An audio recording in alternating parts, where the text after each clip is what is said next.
Hello there, it's Mick Bikes here. Just doing a little video about my lathe.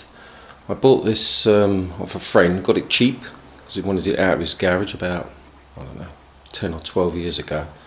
It's a 1948 Colchester, I think it's a Master.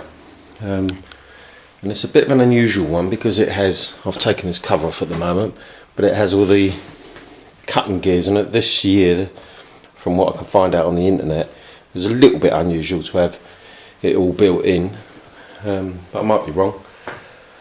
But I'm going to start sorting it out, tidying it up. I've been on the internet and I've seen that, you know, they're worth a few quid. I thought it was, you know, it wasn't worth much, you know, into the hundreds, but they're worth a couple of thousand at least. Everything works perfect. It's all good. So no play in anything. Oh, no play in anything. But it's got this sort of rusty tinge to it. And would you like my little snap on it? It was a ratchet that broke inside. So I put that on the top post. Nice. But I've been sanding it up with wet and dry to sort it out, and it seems to be coming up quite nicely. Still got do a few bits.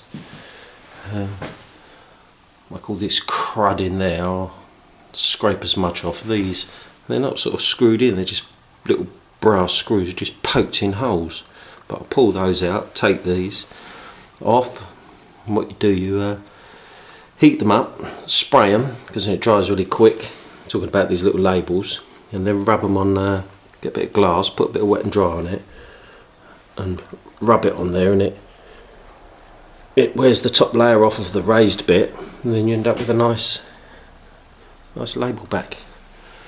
But I'm not looking forward to cleaning all this oil out of it, and then when I paint that, it's going to get wrecked pretty soon. But anyway, but it's all in good working order.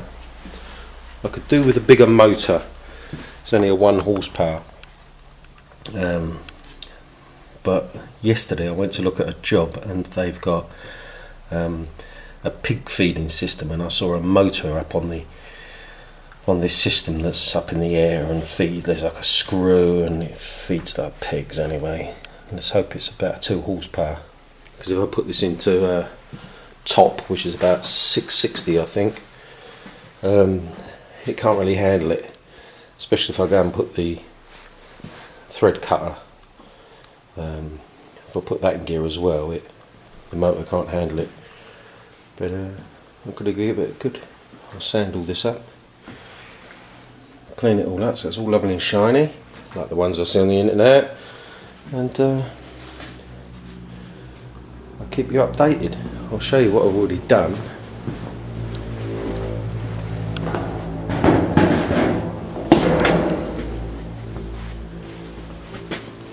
There's that, lovely. Took it all apart, scraped it all. Nice. It's this. Like all these knobs are all just sort of a black. I don't know if you can see that properly. But see the sign, look. That's what I did with that.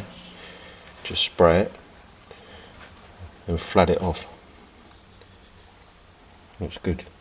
There's no black on that whatsoever. Well, what is it? 60 odd years old, 1948. It's getting on.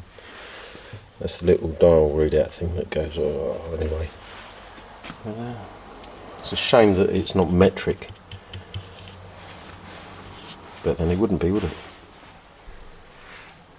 Right then. Suppose I better get on and have a little play.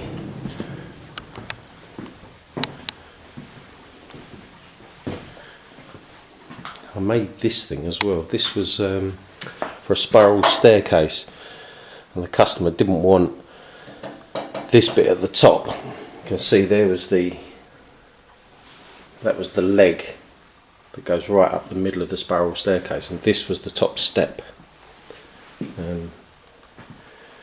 Because I had this It's not very good, this, really. It's just a big pillar drill, but they call it a milling machine. But I had this on the end of here, but I thought I'd take it off and made that. It's okay. Right then. Keep you up to date a bit later after I've give it a clean. Bye.